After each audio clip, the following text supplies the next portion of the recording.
But of course, that day there had to be traffic, right? So I'm sitting there in traffic, looking at the clock. There's moments where I just want to like drive the car off the highway. There's moments where I'm just like, how, right? The question is how. And you know, and at that moment when those emotions are raging, you know, I put a Gaither's Brothers "God Will Take Care of You" song, and I put it on repeat, and I just kept listening to that song over and over and over again, and it just kind of soothed me, like, you know, verse 2: "Be not dismayed, whatever the test, God will take care of you," and that was what kept me kind of just like be able to even make it there. So I think from a male perspective, from a cultural perspective, like being someone who identifies as Caribbean American through proxy of my parents, there's, I think to Sam's earlier point, this pride in male culture to have children, right? So whether you're a good dad or a bad dad, you're a dad, right? And that makes you a man. So in terms of sharing openly with people the challenges, no. You kind of hone in because at the family barbecue, in the barbershop, the joke becomes you, right? So you've been married for 10 years, where is this, right? You've been together for 17 years, where is this? So that becomes a thing where sometimes in the past, prior to like going through therapy, Jumaane talked about therapy earlier, and like just being okay with releasing the gift to the world and I'm not the only person, is sometimes going to a baby shower could be a triggering thing, right? Holding someone's child and someone saying, "When are you next?" could be a triggering thing. Going through a Mother's Day or a Father's Day could be a triggering thing. And I think it's helped me in some of my language, right? And some of the, you can call it toxic masculinity, you can call it masculine, you call it what you want to call it, right? The reality is just being sensitive with your words and knowing that you may not know because someone may not share what they've gone through or what they're going through, right? So I think that's just giving me a bird's eye view. But in terms of, to answer your question more directly, no, like you don't talk about it, right? And then even when you hear a friend or a partner is going through it, right? It's how do you make that phone call, right? Like, how do I pick the phone to Sam when Sam is driving an hour and a half, or after it happens, and 2 weeks later, a month, is he ready to talk about it? Does, you know, so you're going through that when you want to show up and be a brother, but you're also afraid because you're vulnerable and they're vulnerable and you don't know how to have that conversation, how to approach it. So it's a really tough space to be in. I thank you for opening up this moment even more and being transparent is not even the word, but just sharing, because if we don't have these conversations in our own family, it's the thing that don't go there, don't ask that question. Or let's say it's like you brought up the baby shower, you brought up the holding a child. Just hearing a brother say that, I think softens the hearts of people who are here, who are probably reflecting on the possibility that they may have asked or started to ask that question to someone. And so again, hearing it, we'll check some of that at this door when we move and when we, you know, are in our additional spaces. I see your hand. I think the part of the final question, or just the shifting to like the final part of this, and of course this is a conversation that's just begun, however you decide, or this decides to continue, this is part of the last question. Those two brothers found out about each other. And as I was sitting there watching it, and they were sitting at Grand Army Plaza, when they were sitting at Grand Army Plaza, I literally had gone to Grand Army Plaza to do some I think, composting. And I saw them on that day. I had no idea who they were. I saw the brother with the one who's huge like me, and he was sitting and just smiling, and he had this shirt on, and it said, all I remember was the shirt said dad. And I just said, oh, that's interesting. I looked at the brother, I smiled, he smiled back, he was sitting with the other brother, and then I just walked on, and I was like, I wonder what they're doing. And then I turned back and I saw that they had started running. So I'm like, oh, is this a dad's club? Like, is this and I just, that was them. They found each other, and they hugged each other physically and also emotionally, and they gave each other space. As we're wrapping this up, how can we now move? Can we find those brothers? Expand this space to have a moment like that. Allow the space to be open so that other brothers, uncles, cousins, can just at least sit to embrace, sit to hold space, and maybe also share. How can we now move from this sharing and this opening up to giving other brothers in this community or joining the movement or what have you, so that dads in their journey can have a safe space? Yeah, I mean, I think, so one, our office is totally all in on this, right? We're committed to this from soup to nuts. This is the beginning of a conversation, as you said, not the end of a conversation. And this actually started a few months ago with I think the public advocate mentioned earlier how important it is to have staff and diverse perspectives. My staff actually hosted, put forward a Men Distinction Awards. I had done a Woman Distinction Awards, and they said, what about the brothers? And then we're having this conversation with the staff about some terminal health crisis, and again, the question, what about the brothers? So like having the women in my office really push this conversation that men need to have these conversations and find a way to be adjacent to leading, because this is, again, you want to give women space to lead this company because it's their autonomy, their bodies, but we want to be adjacent right there, shoulder to shoulder, waist to waist with them, saying, well, which one is? There are plenty of there's not a lot of spaces for men, dads, prospective dads, or people who are playing father figures to hold space and hold court. One of those spaces in the district is the Gentleman's Factory, which Sam is a co-founder and I was an inaugural member of. And it's right down Empire and Flatbush where they hold space for men, right? Literally hold space for tons and tons of men who just talk and build and connect. And it's not always about the dad piece. It's about what does it mean to be a man? What does it mean to be a brother's keeper? What does it mean to show up for people? But there's 500 Black men making a difference. There's no shortage of groups and affiliations for men to connect. But I challenge us to go beyond just the connecting or the surface connecting, and to really dive in to the intimacy that can take place among men, where you can really have these conversations. Because even in creating safe spaces for men, are the spaces safe enough to share my heart? Is it safe enough to cry? Is it safe enough to say I'm going through some stuff, right? And for me, again, I grew up in a household with my mother, my sister. Funny, I have my wife at home. My dog Liberty is a female dog, so I'm around women all the time. My office is full of boss women, Naomi, Debbie, and all the women in the office, Nikki and Emma, Martha, like all the women. So there's a tendency in me when I need to let it out to talk into the women in my space about these issues.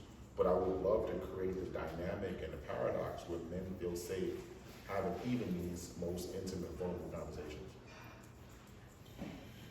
Yeah, I mean, for me, I want to be crazy honest. Like, if I didn't go through this experience, it wouldn't. I just wouldn't be involved in this. This was not my cause, right? Like, this is like, and I've heard my cousin is a whole doula, right?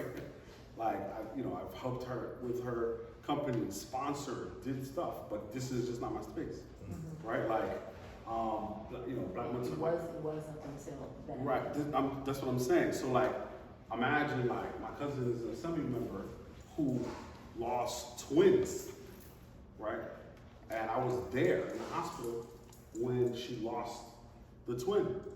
I was there in the hospital, right? Felt the emotions, did all that, and this is still not my space, right? Because society deems that this is not your space. You have other things to do. You have businesses to run. You have, you know, communities to build.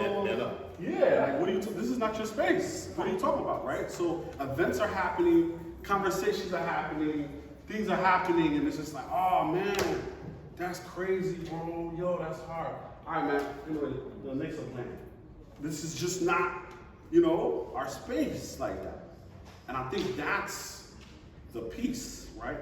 Because it's like it has to be our space, right? So just like in the documentary where the brothers, as you were saying it, I was seeing it that you're standing on the side of the wall. So sorry that happened. I'm gonna go get some soda because you distance yourself. Mm-hmm. When those brothers heard the phrase,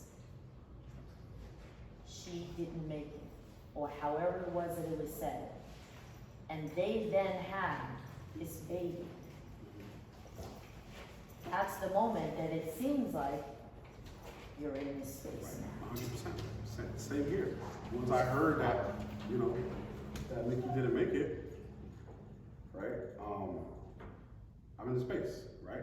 Then when I hear that, oh yeah, we can't take him out of your partner. You know what? I'm in this space. Oh yeah, so what about, you know, this hospital, it's a Christian hospital, and we don't do that stuff here. So, you know, why don't we schedule you guys, what are you doing in 2 weeks? Wait, what? I'm in this space.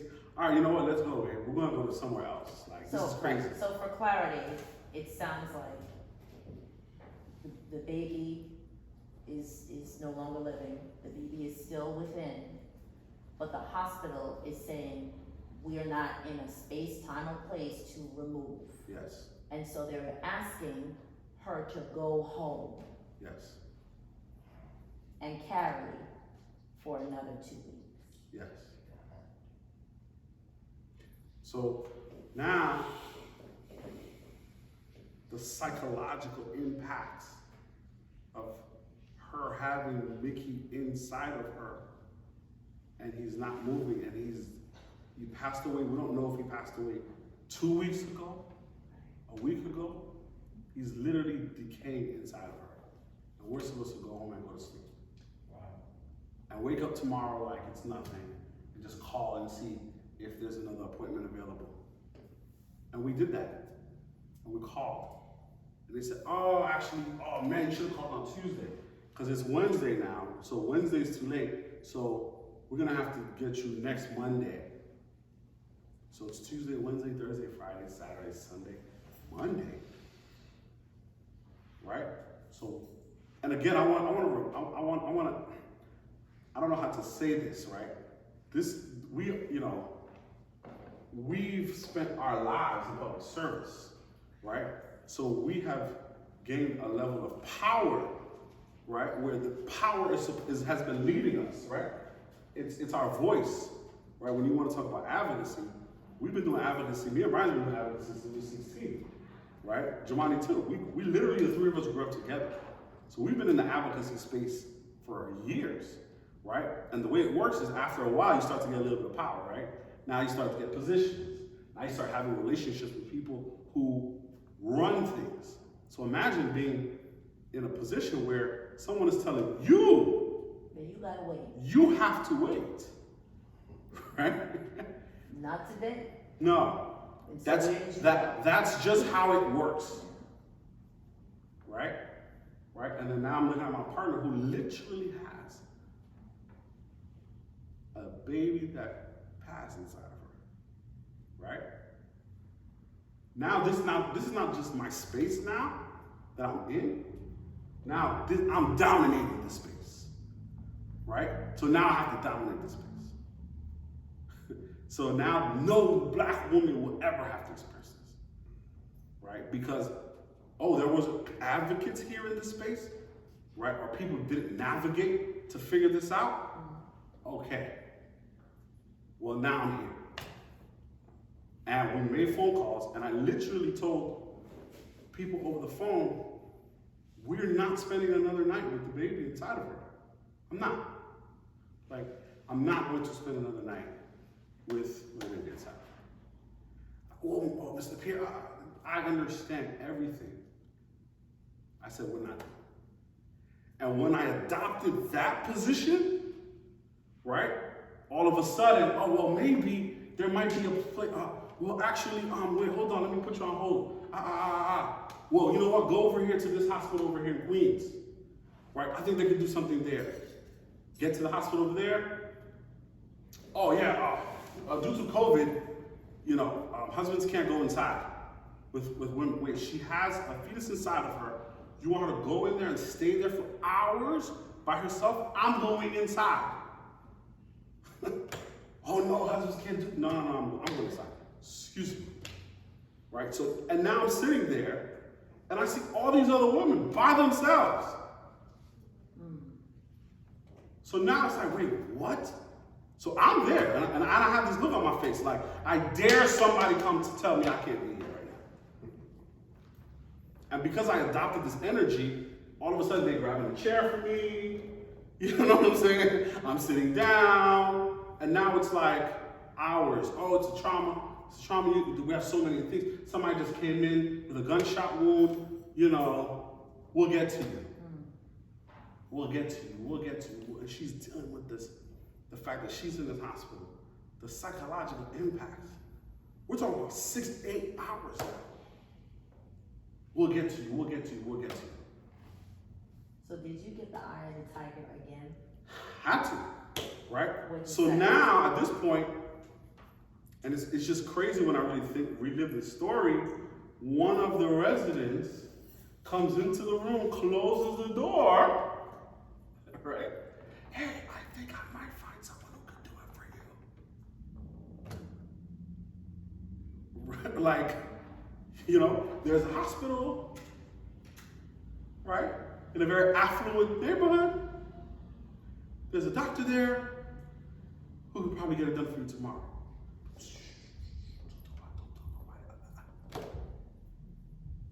So we leave, and we're like, going online, nothing. No, there's no talks about this at all. Wait. But you walk out of that space, back past all of those other women who were sitting by themselves, and you walked out because you walked in demanding, this is how this is gonna go down, know what you're gonna do about it. Right. And then somebody comes through like a back door and says, hey, I gotta leave. So you walk out that door and you walk past those women. What happens next? So we spent another night, right, with Vicky in there. And the next morning early, we go to this castle where, like, the doors are swinging open, and, you know, angels, harmonic harps are playing, right? And we get there, and it's just like, oh, we're gonna give you your own room. You know, you have your own closet. If I needed to put my things in there, state of the art. Screens, cameras, you name it. Whole team comes in. You know, we're not sure if we can do it. But you know, we're gonna try our best. And of the tiger, I'm like, no, we're not leaving this place without my son coming up, right? You know, I have a policy background, so I was able to use some, you know, words. I happen to know the lobbyist of that institution, right? So now all of a sudden it's like, oh, the conversation's a little bit more fluid now. Oh, we're gonna see, we're gonna check X, Y, and Z. Next thing you know, they come back. Yup, we're getting it done. Like, I'm like lightning speed. Things are happening, boom, boom, boom. Paramedics coming, we're gonna transfer this, we're gonna get prep done, sign here, do this, boom, boom, boom. Are you okay? X, Y, and Z, like,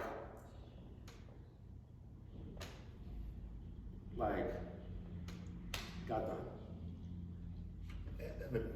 So the beauty in that story is like, you see the power of advocacy and privilege. The problem in that story is you see the power of advocacy and privilege, right? And you know, as a result of Sam's story and some of the stories, is actually a bill in the state assembly to address just that, making sure that no woman has to carry a dead body in their body for days, not only the physical trauma, but the emotional, spiritual trauma associated. Right. Right. So but in that same... we have to make sure, we really have to make sure, like, that this isn't about, like, we talk about the schools all the time, right? That a child's zip code shouldn't determine the quality of education. Right. Someone's zip code shouldn't determine the quality of healthcare they receive either. But to your point, Brian, the Mickey law that Brian is talking about, which is named after my son, only happens with the power of advocacy and privilege. Right? Because if that doesn't happen to Sam, right, who has a relationship with Brian and our niece, right, then there's no Mickey law. Right? There's no law that potentially will shift the whole healthcare system. Right? Because, and that's why, going back to what I said originally, now we're in the space, right? And to answer your question, what do you do now? We have to dominate the space, right? Because now it's like, I think about Mickey's Law every day, right? Because I think about my partner and what she went through, but subconsciously, until he was out, I feel like as his dad, I had a responsibility to my son. You know what I mean? And it may not make sense to a lot of people, but that's still like my son. Wait, one of the questions that I was gonna ask was, at what point did you feel like you began to father? Don't answer it yet. Some people think of parenthood when the child emerges. You don't have to answer these questions. Was it at the moment that you saw the stick with the plus?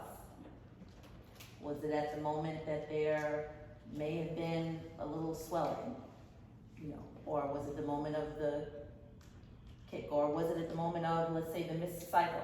Don't have to answer that. Was it at the moment of seeing the sonogram? My personal belief is, at the moment that the person recognizes that there is life coming, that's when parenthood begins. And medical science may say, right, because there's certain laws that have been on the books or coming back on the books, that it's not until, let's say, there's breath on its own, but you were fathering. In the journey, you are fathering. Because you're taking all of your behind stories, you're taking all of the father impact, the grandparents impact, the father in your life's impact, and you're saying, either I'm gonna do it like I saw it, do it like I did not see it, or I'm gonna do it better. Right? I'm gonna because you were talking, Brian, you said that, at the point that you recognize, okay, you're around all these women, there was a moment of, I wanna try to do it differently. And it's interesting, right? Because in some respects, to answer your question a little bit, for me, our journey and the journey we're still on towards parenthood looks different from most. So for me, the first moment of feeling like you're gonna be a dad starts with the first injection for IUI or IVF. Right, that's a very different feeling of going through these motions, of taking these shots, of mentally preparing yourself for the let up or the let down. Right, so in some respects it feels different. But if you think about it from the perspective of what is fatherhood, and that journey goes back to what me and Sam was 16 years old, taking kids to Capitol Hill. Kids who are now adult men and women, right? To see them in their fullness and their full self is a form of fatherhood. So there's like biological fatherhood, right? And there's community fatherhood. So I think they're different, but they're the same in many ways. Final moments, final thoughts for this time? I think for me, it's like, it's for me every day, it's like, it's never too late, right? I feel like sometimes people might feel like, oh, well, Mickey passed away, right?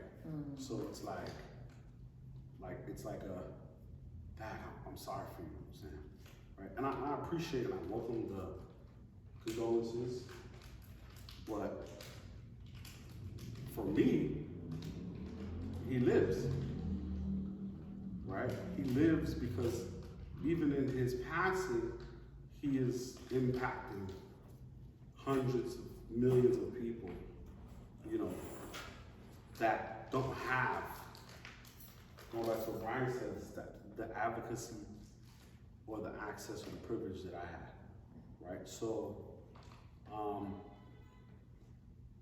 my, you know, I think what the message that we're trying to share with Mickey's Law and the Mickey Pierre Foundation is that it's not over. It's not over. It actually just began. The fight, it just began. Like Mickey's death is the beginning, is the birth of joining this space, right? And that's why I say it very loudly that I wasn't in the space, right? I had so much opportunity, right? Because think about it, what I'm doing now, I could have did it last year. I could have did it 2 years ago, but I chose not to do that because I wasn't in the space. So there are a lot of people who can add value to making this space a bigger space, right? Whether you're in it or not, right? And because I'm in this space now it's bigger than just miscarriages. It's you know, the mortality rates, it's the resources. Why does this hospital have more resources than this? It's the wing, right? It's how many Black OBGYNs are there. It's how many Black people who go to medical school graduate and take that track. Okay, well, we need to look at that. Like, how are we incentivizing more Black people to join that track? Support for more doulas. Support for more doulas, right? Support for more midwives, right? Now it's talking to different heads of departments, right? Now it's reimagining and rethinking how we invest our dollars, right, into lobbyists who are pushing bills, right? Where's the investment coming from? Why is it that as an assembly member, lobbyists are gonna try to shove so many ideas down to Brian, but where's the intention coming from? What groups of people, right, are driving them coming to Brian? And now it's like, when Brian drafts a bill, is that bill impacting our community? Because before it's like, someone comes to you and say, yo, Sam, can you do me a favor? I want you to push this through. Okay, it's a friend, we'll do it. But wait, who are the people that are gonna be impacted by what we're doing? So it reframes your thinking about everything, about how we do business as usual. And, you know, to summarize everything I'm saying is that there's so many people who have access and power who are not joining this space, right? Because it's not sexy, it doesn't feel good, right? So I don't want to be a part of that space. But now we're creating a lane for people with access, with resources, with power to join this space. And to be a voice for the voiceless. Because now I'm still thinking about Those those women, women 100%, who were sitting by themselves. right? Who don't know that their partners or significant others could be in there. Because the other part is, when I walked out, I seen the significant others in the holding area walking back and forth. But they don't know that they can challenge the status quo. Wait a minute, maybe they do, but then they're also concerned about, this one statement was made in a documentary of being a Black woman who is pregnant in America feels similarly to a Black man in a car at a traffic stop.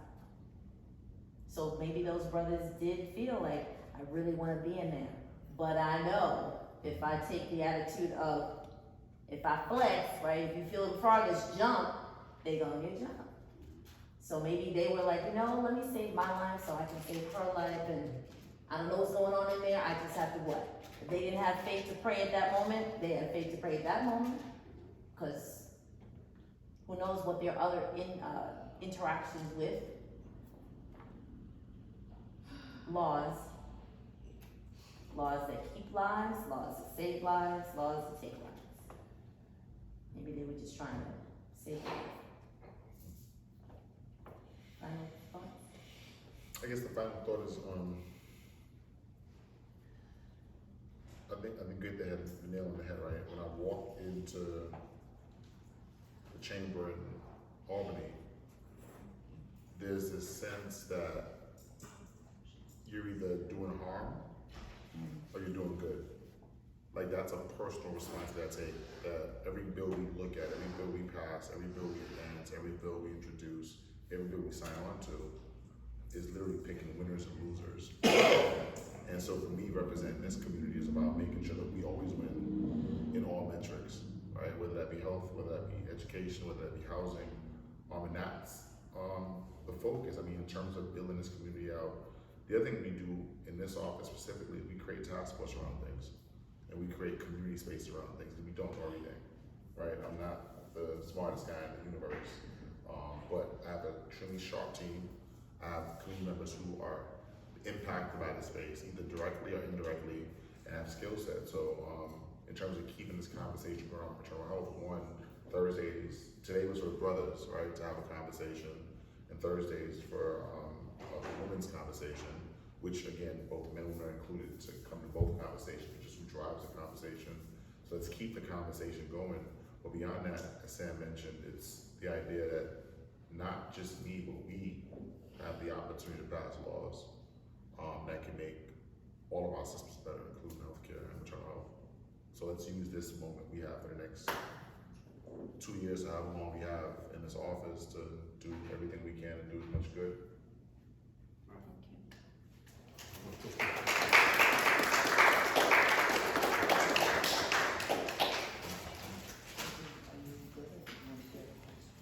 I know Brother Ken had questions, so, and I know some others may have questions or not, but yeah, Brother Ken.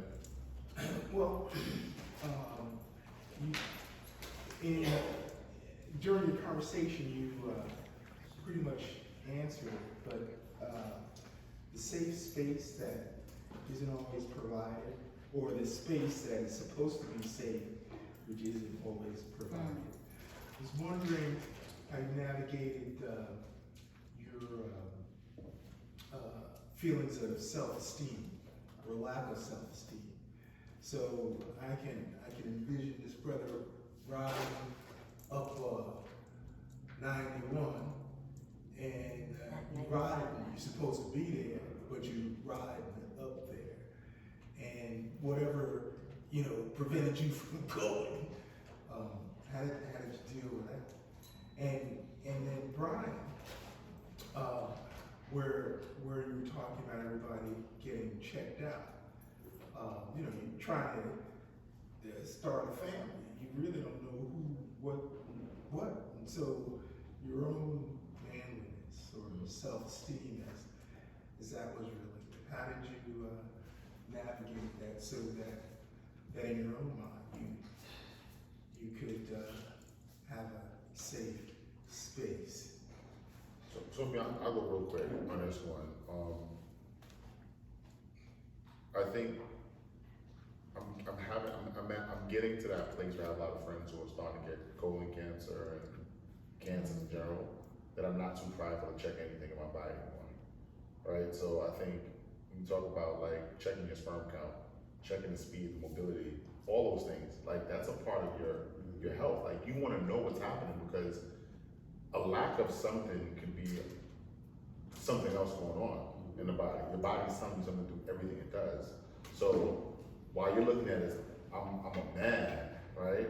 The reality is, if you see blood in your urine, in your stool, like these are all your body giving you signals. Like if I drink too much beet juice, and I gotta go, oh, I had beet juice yesterday, because again, you have to make sure your body's aligned. So for me, I'm not in a space anymore of not checking out what's going on with me. But it's an uncomfortable journey, but we as men have to hold each other accountable.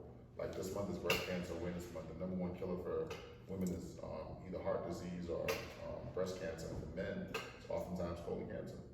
And that's a decision of us just making a decision to check ourselves. Prostate cancer, colon and prostate. So we just gotta check ourselves, including our maternal health organs. Do you know what your PSA numbers are? You want them like that? I'll come tell you here. Maybe off camera. Very good question. I think for me, no, I have 100% your self-esteem gets goes into question. Because again, like I said, like when you are a public servant and you amass the network, right? You literally feel like, right? And then not only that, but then, how do I say this? Where, like, you have a circle, right? You know, Brian talked about us having the Gentleman's Factory. So we have a circle where we're literally building men, right? Where we understand that we're black men and we're powerful, right? And we can get it done. If anyone can get it done, it's us, right? So, and having this feeling of domination and watching Louis Farrakhan all the time and getting empowered in that energy, right? And then boom, powerless, sit down, When my partner was actually getting Nikki removed, I was alone in the waiting room, right? Crying my eyes out, because what if she doesn't come back? Right? What do I tell the family? Right? Sitting there. Yeah, powerful. Oh, you got all the connections, Sam. You know everybody. You could, any project that you can get if you want a project done, Sam will get the project done. But Sam, Mr. Get the Barclays Center up in Brooklyn when no one said it could happen, is sitting in a waiting room by himself for 2 hours, crying, because there's nothing you can do. Praying and hoping that every time I ran upstairs and the secretary had to say, "It's not done yet, Mr. Pierre, we'll let you know," and I have to keep going back downstairs. Going running back. "It's almost done, Mr. Pierre, we'll let you know." Powerless, right? Now your brain starts to play with you. Hey, why did you do this? Maybe it was your fault. Maybe it wasn't the right time, right? Maybe you didn't have enough resources to protect her, right? Powerless. And at that moment, at that very moment there is no answer, right? Being a person who constantly invokes optimism, right? Because that's what we do in this space, right? Oh, they said he couldn't vote. Dr. King came and he passed the Civil Rights Act of 1964. Now we can vote. That's what we do all day. But what happens in that moment when there's nothing that can be done, right? super powerless, self-esteem in the trash, nothing. There's no answer. Till I get that call that says, the procedure went well, she's here, you can come upstairs. So absolutely, right? And then when I went up there, the thought that the only time that Mickey would be coming out of her is when I'm gonna take him home. So now it happened, right? The fight, all the fighting that we did, all the phone calls that I made, we got it. But now I have to call my friend at the funeral home to come cremate my son. While other dads are taking their son home, I'm calling the funeral home to ask them what time they're gonna come pick up my son to cremate him. Right? Talk about self-esteem, power. There's no power there. There's no esteem there, right? So to answer that question, right, that is where I think community comes in, because that's where I had to be rebuilt, right? Where my friends came over and sat with me and said nothing. My best friend came over and literally sat here, and we did it for 3 hours. Not a word, just sitting right next to me. The power of presence. Right, our friends, family, people just coming, right? And then me having to find, right, my esteem in my advocacy, right? In making sure that I carry Mickey with me every day, right? And not only do I carry Mickey in my heart every day, not only is Mickey in my room, your urn is in my room, and I talk to Mickey every day, me and my partner, but I'm also making sure that Mickey's name lives on forever, even when I die. That there will be black and brown and white women where doctors will have up to 48 hours to take the deceased fetus out of the body. And within those 48 hours, they have to check in with the mother until it's done. And in addition, Mickey's Law will also ensure that there are post-treatments, right? And support and resources available to any woman who's going through this. So to know that Mickey is not only with me every day, with me and my partner in our room every day, but he's also with the rest of the world. I think that's what's building my esteem. I think that's what's building my power, right? That I know that my partners in government like Brian is gonna do everything he can to make sure that folks who don't think that this law is necessary, right? Oh. There's always two sides to an aisle. There's two sides of the aisle, right? Because you gotta understand the financial impacts of Mickey's Law, right? Who the hell gonna train all these OBGYNs to be available to do these procedures, right? How are we gonna get all these people, like what is the medical school bill gonna look like? If all these people now have to get this extra training, where are we gonna get the money from? Right? So, having my partners in government join the fight and ensure that folks who don't want to see this come to fruition, right, are not in the way of some transformational change that's going to impact women, not just in New York State, but all over the United States forever. Has that law been passed or? No, it hasn't passed. It was introduced. It was introduced. It's in the Assembly. It's in committee now. It's going to go to the Senate. It's going to be on the floor next session. Mm-hmm. And then we've already got commitments from a lot of folks that once it hits certain desks, that it will be good to go. But I won't sleep, right? Brian will tell you. I won't sleep until we make it happen. Thank you. All the best, all the best. Just thank you to my team. Thank you, Naomi, for helping to curate tonight's events. Debbie, Martha, Landy, and Nikki, who's not here, and Raul. Thank you all for coming and joining us. This office, again, is open to the community. We try to be as community focused as possible, try to be as intentional as possible, and phenomenal Town Hall Tuesday host. Always available on time to ask the right questions, tough questions. Really appreciate you and all the work you're doing. Sam, thanks for also sharing your story, brother. I know that you bring a lot of passion with everything you do, and I know that you're just going to apply even more pressure on us as lawmakers to push this through and also think about new creative ways that we can turn out accessible. So thank you. I want to thank my family for coming as well, supporting the conversation as well. Thank you. On that note. Brother had a quick question.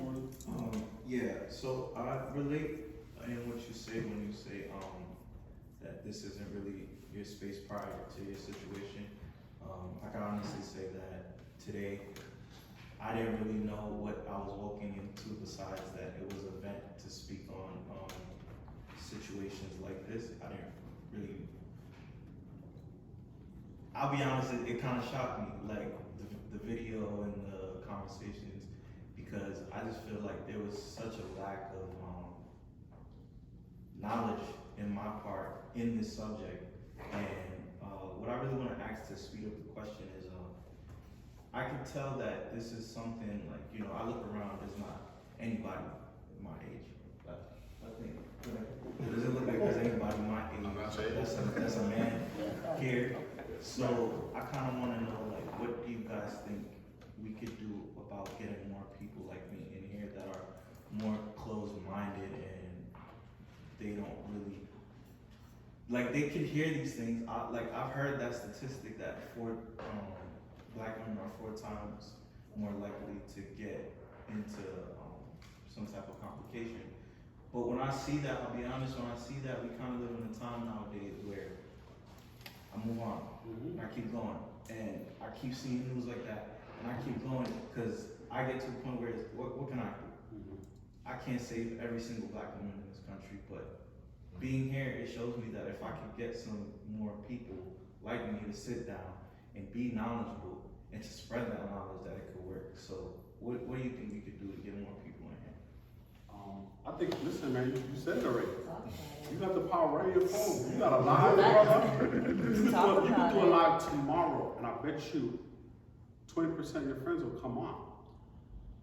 You could do a video at home, TikTok. You could do a video at home and just say that. I went to this thing today. It was crazy. I didn't know about X, Y, and Z. And then put that on YouTube, and then put a post and say, yo, I just learned about something X, Y, and Z. You're not gonna get 1 million likes on that one, right? You would got 1 million likes if you done the basketball.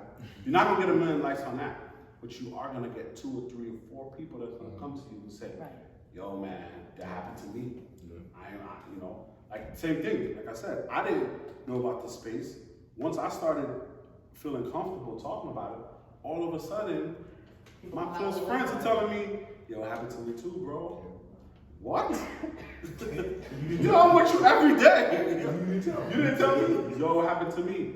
This one, like all of a sudden, because I was okay with saying, hey, this is what I'm doing, this is what happened to me and my partner, this is how I handle it. All of a sudden, more men are talking to me. Now, all of a sudden, more men want to support Mickey's Law. Now, all of a sudden, more men want to support my foundation, right? So, I don't have 5,000 men, but I got 5, right? And those 5 men have thousands of people in their influence. So I do have 5,000 men because I have those 5 men. So I'm not starting from zero with everything that I'm doing, right? I got Brian, I got Jumaane, I got, right? That might just be 2, but think about the influence that Brian has as a member of the Assembly. Think about the influence that Jumaane has as the vice president of New York City if Eric Adams, God forbid, drops dead tonight, this skinny guy right here is the mayor of New York City. Right? No, that's a fact. Imagine the influence he has. Right? As a number 2 in line to be the mayor of New York City. So it might just be 2 of us here, sitting here, but 2 times our influence equals 5 million. So you repeating what you just said just now on your social media or just talking to your friends can definitely change the world. Thank you. Thanks. Ask your buddy some questions. Did you know this is what I saw? And get the conversation going. Thank you. Yeah, the last thing I was gonna say is like, it's just the consistency of doing the repetition, right? So like, we're doing this event, last week we had an event on cooking, and we're talking about food health. So for me, I'm gonna just keep doing it, whether 5 people come or 50 come, we're gonna keep working in this office. Because if each one teach one, we're gonna be all right. So just be consistent, Sam said everything else. Thank you so much. You're the top moderator.